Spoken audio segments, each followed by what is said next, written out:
Gee, I wonder where Bob is. Hi, Carol. Hi, Bob. I didn't think you were gonna show. Yeah, sorry I'm late. I kind of got caught up in traffic. That's cool. What's up?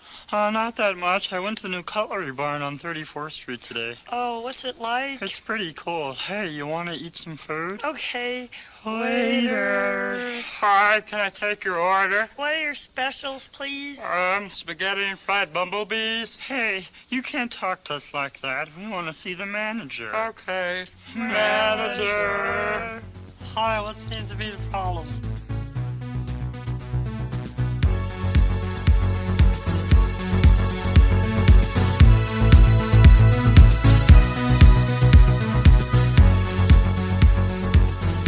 We enjoy wrestling. Hey everyone, it's We Enjoy Wrestling. This is the Mattitude Eric. I am Matt Fowler. Say hello, Eric Goldman. Hi guys, I'm sorry. I'm sure I sound like crap again. I was listening to last week's podcast, and because right now I don't have an actual mic, and I'm just doing this on earbuds, it sounds really awful. So guess what? When Matt returns from his trip, I will have a new microphone. And then your mic will be better than my mic, and then I'll sound like garbage, and then the cycle continues.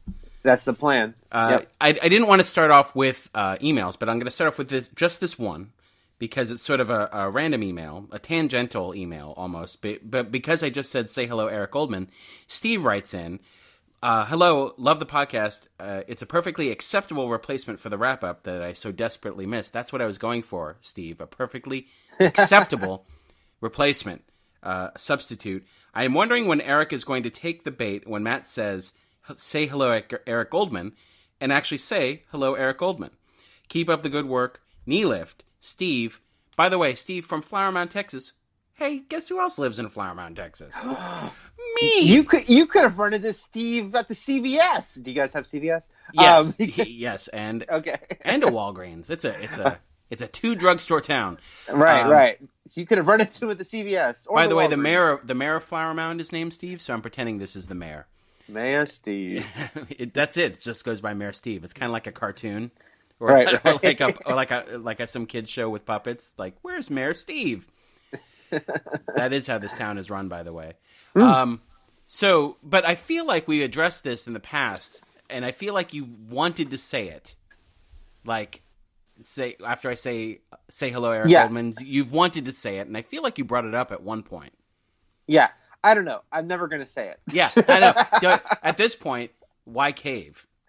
Right, why give into that sort of Zucker Brothers like instinct of like, don't call me Shirley, and actually say the thing? Yeah, and I love that, by the way, but I'm not saying it. Yeah, I ain't saying it. Never. Cut to. I've got it. Yeah, that's cut right. to you saying it all the time. All the time. That's all I say. You can't stop saying it. I really want Eric to talk about wrestling, but he just won't stop saying his name. That's right. Thank you, everyone, for listening. We haven't been doing this podcast for a full year. Man, it feels like it. Feels like it's only been 8 months. Feels like 12, Eric. You know what I'm saying? I know it. I know it. We started, I think, the week before WrestleMania. We did a pre-WrestleMania one, yes. And then we were off to the races from there. Next week, we will not be doing one. So we're doing one during what is considered traditionally a slow week in WWE specifically.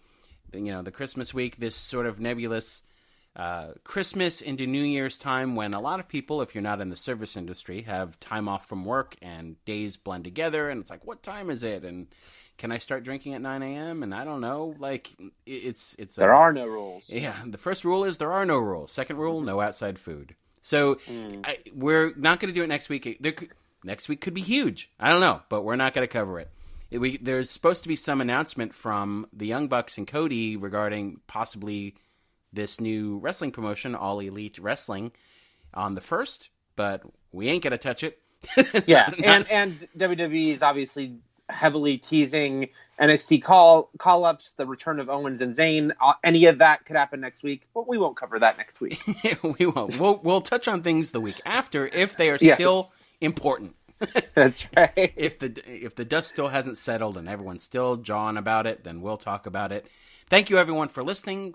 We are all over the place now. We're on Spreaker and Spotify and iHeartRadio, all these different places where you can subscribe and listen to We Enjoy Wrestling. Thank you so much for your continued support. Thank you for our transition from no theme music to theme music, and then from no commercials to commercials. By the way, last week's podcast, Eric, I don't know if you listened to it or if you listened to it and it had the commercial options. Yes. It was all about the McRib. That's who. I'm always curious to see what airtime we get. Like what commercials sponsor the podcast. Like what? I thought I did listen to last. How week, the but roulette ball lands. You know. You know, I love McRib, and I'm saying this as an unsponsored statement. That No, I know. Well, we're doing it after I'm the for fact. McRib. We're not saying McRib needs to sponsor this week's episode, Right, but right. last week's was all about it randomly. Also, do you follow Brand Eating on Twitter No. as a fast food enthusiast? Like where, they'll just have a tweet about how Taco Bell is testing a $1 beefy potato flatbread in Cincinnati. Oh my gosh. Get to Cincinnati. Or do you follow Bill Oakley's fast food reviews on Instagram? No. none of this. Former Simpsons writer Bill Oakley, who now does these 1-minute reviews of fast food, seasonal items or special things from Sonic's pickle slush to there was some monster sandwich at Arby's that almost killed him or something. I don't know. But those are also entertaining. I'm just letting you know as not only a McRib fan, but as a general fan of fast casual dining. Yes. Thank you. This is all part of my interest, so I will look into that. So the idea for this podcast is we're going to look back a little bit at the year. I don't want to do it too much. We were talking before we started recording about how we didn't want this to sort of devolve into remember when this happened and remember when that happened, especially because, we have been recording. This isn't like channel surfing. It's not a quarterly, if we're lucky, Right. quarterly catch-up podcast. We do this weekly. So we've talked about all these things at length when Yes. they happened. So it is kind of weird to do a big recap episode of the year. We don't want it to turn into the famous Chris Farley skit, The Chris Farley Show, where he just talks to and says, hey, that was awesome when that happened. And then, oh, it sure was, buddy. But so we'll do a little of that. We'll do a little of that. We'll also touch on what did happen this week on wrestling and what might happen next week on wrestling. Let's just start because I don't know why. Something you said made me think of it, of starting with it. But since I can't remember the actual segue or the bridge, I'm just going to start with it. Mr. McMahon, Vince McMahon on Raw announced the official announcement of the women's tag team titles. And in the most wonderful, important way he could. The shittiest way possible. You tweeted about it right when I was about to tweet about it, so then I stopped myself because then I didn't want to feel We are two different people who can I know, certainly tweet about But the it's same just- things. If you hadn't tweeted it at that moment, I still would have tweeted it. But I was literally about formulating my own tweet about, wow. But because I crafted it so perfectly, you were like, So why perfectly. bother? Why bother? Well, it's I can't repeat the art of that, so yeah, I won't. Basically, he was dressed as Santa, which actually can bring us into another email from Curtis, who wrote about the Santaverse of WWE a little bit. But yeah, so he's there and he's like, ho, ho, ho, and he's barely audible. Yes. And he's mumbling his words. He's got a big Santa Stumbling beard, over his words, yeah. big beard in front of his face. And he announces 3 things. And in the middle of them is randomly the women's tag team titles. First, though, he wants to announce what was the first thing he announced? I don't can't even remember. Was remember. Cena the first? Cena's return. Yeah, Cena's coming back. So what?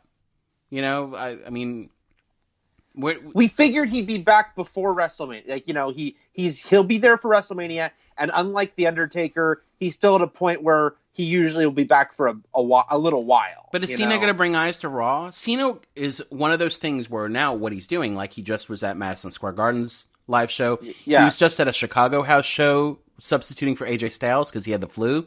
And I can understand, like, if you go to a house show event or a live event or whatever they call them nowadays and Cena shows up, that's cool. You got to pop a live crowd. Yeah. Is that good TV? Like, do we care that Cena's back for this edition? Unless it's like some huge Cena type of announcement. I'm back for good, or you'll barely see me this year, or I'm retiring. Like, who cares? Then he goes into the tag titles very quickly. Oh, and also Santa's bringing you this tag titles, and then And again, he stumbled his words, and it's like you felt like he didn't want to do another take. no, this was a total one take, and then he closes it off by announcing a cage match on Raw. That who cares? it's no one's fighting for a title. It's one of those feuds we talked about last week where it's just sort of a holding pattern feud for the guys because there's only one singles title for the guys, and it's a 3-hour show, and so now they have to manufacture these feuds that don't mean anything in the long run, especially because the Royal Rumble's coming up and the deck gets reshuffled on the road to WrestleMania anyhow. And so, yeah, it was really downplayed. It was really... it was basically how you felt, our greatest fears of how Mr. McMahon feels about, A, the women's division, B, new women's titles, and it just felt super underplayed and unimportant. And then at the end, this really grated my cheese a little bit, where it's like he's taking it, he's like, then he has to break the fourth wall, and they have to do a little behind the scenes. He takes off the mask, and he's like, oh, this garb, this getup, anyone see Bad Santa? You know, like, right. He can't let himself be vulnerable for a second. Like, you get the feeling like if he ever had to be Santa in front of a bunch of kids, he would barely tolerate it. He's like, right. Everyone here needs to know that I'm a man who has sex.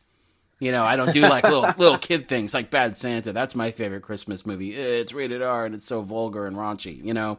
Yeah. Like, just be a Santa, like, or get Mick Foley to do it. Get somebody like a Santa enthusiast like Foley to do it, and give it a little, verve instead of chuckling through it like he's drunk. I don't know. Yeah, it's just, and then the thing is that the women getting their own tag team belts is the one real big announcement of those three. And so, just to have it kind of like, and it's just so strange because they could have done it as a big moment, and instead it was just thrown into the middle of, a sort of little nonsense bit. So, and that being said, it's like, okay, I am very glad they're doing it. And I think that there's a lot of really cool opportunity here with it. It's just too bad that that's the way they chose to announce it. It was just thrown out there in the middle of a silly segment that had to be like a weird, self-aware, silly segment. Yeah, it had to be self-aware. It had to be like, I am Mr. McMahon lowering myself to be in this type of buffoonish sketch. And I want everyone to know that I am aware that this is beneath me. Right? Doesn't it feel like that? Oh, yeah, absolutely. So Curtis writes in, WWE Santa Memories. I'm not going to read this whole thing because it's pretty long, Curtis, but... First of all, he confirms, and a couple other people did on Twitter, that it was Foley, like you said, who was Santa when he got hit by Del Rio. I'm redeemed. Yes, sweet redemption, vindication for Mr. You Eric. You were wrong, Matt. I was right. In your face. That's right. I storm off for some reason. Yeah, you just like hang up. I'm like, Eric, are you there? And unacceptable. So he talks about. Basically, Santa appearing when Stone Cold stunned Santa, and Stone Cold stunned this Santa because it was an imposter Santa. Yeah. It was being bad to the kids, which I believe this was the inspiration for Elf, right? Elf is an adaptation of this segment. Then it's certainly possible. But then he also brings up something I don't remember at all, which was Santa showing up. It must have been, he says, late 1999 when Mankind was feuding with the McMahon-Helmsley regime, and Triple H booked Mankind to have a boiler room brawl against Santa, and then Mick Foley went down there as Mankind, and Santa was there for real, like the real Santa. So the canon, Santa was down in the boiler room for real, and Mankind had to tell Santa to get out of there. It's a trap by DX. And he was going to get beat up, so he saved the real Santa, took a beating, and then DX, all dressed as Santas, came in and beat up Mankind. And then Teddy Long raised Triple H's hand and declared, "Here's your winner, Santa Claus." And this very much feels like a Christmas edition of Raw. Like hardly anyone's watching. I didn't even watch it. Right. Which is why. Before DVRs, I didn't probably watch this episode, and that's why I don't remember it. Then it goes in, he went into Santa, Del Rio hitting Santa with the car, who was really Mick Foley, and how he believes, Curtis thinks that this was the start of Del Rio's face turn because he felt really bad, like he was so Yes. remorseful about hitting